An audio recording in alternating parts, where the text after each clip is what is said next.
Hey viewers, welcome back to your channel. देखिए, हमने last time मांग के बारे में पढ़ा था कि मांग क्या होती है। मांग किसी भी वस्तु की मांग वो होती है जिसे हम प्राप्त करने की इच्छा रखते हैं प्लस योग्यता रखते हैं। यहाँ लो योग्यता बहुत इंपॉर्टेंट है। और आज हम पढ़ रहे हैं मांग का नियम। मांग का नियम लास्ट तक वीडियो देखें, यहाँ से इंपॉर्टेंट क्वेश्चन 4 बनते हैं। मांग का नियम क्या है? मांग का नियम दिखाता है कि जो कीमत और मात्रा में ये विपरीत संबंध होता है। इसका मतलब जब कीमत बढ़ेगी तो मांग क्या हो जाएगी? कम। और जब कीमत क्या होगी?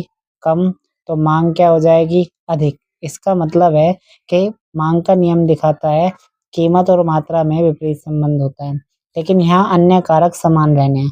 यानी उपभोक्ता की रुचि में कोई परिवर्तन नहीं आना चाहिए, उपभोक्ता की आय में परिवर्तन नहीं आना चाहिए, पूरक वस्तु व प्रतिस्थापन वस्तु ही दोनों की कीमत में कोई चेंज ना हो, और भविष्य में भी कीमत में कोई चेंज की संभावना ना हो।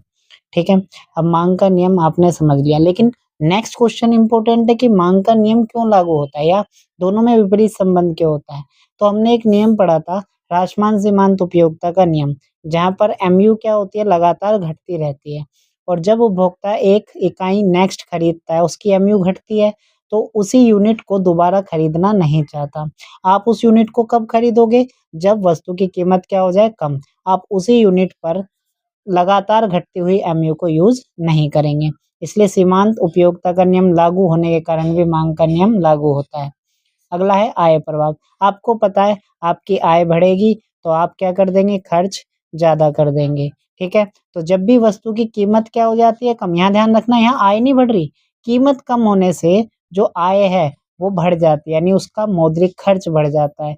इसी वजह से कीमत कम होती है तो आय उतनी है लेकिन खर्च बढ़ जाता है, जिसकी वजह से मांग क्या हो जाती है? अधिक। ठीक है? अगला है प्रतिस्थापन प्रभाव। एक वस्तु की कीमत सेम है, लेकिन अगर उसकी प्रतिस्थापन वस्तु की कीमत बढ़ जाए तो वहाँ उस वस्तु की डिमांड क्या हो जाएगी? बढ़ जाएगी। ठीक है?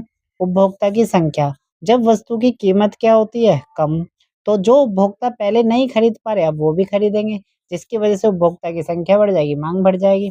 और जब भी वस्तु की कीमत कम होती है, जैसे दूध, दूध की कीमत क्या हुई? कम, तो दूध के बहुत सारे यूज़ बढ़ने लगेंगे, जिसकी वजह से दूध की मांग बढ़ जाएगी। तो यहाँ आसानी से हम समझ गए कि मांग का नियम क्यों लगा होता है? इन कारणों से। कीमत कम होने पर ही मांग ज़्यादा क्यों होती है? इन्हीं कारणों से। ऐसी और वीडियो के लिए मिलते रहेंगे। Thank you.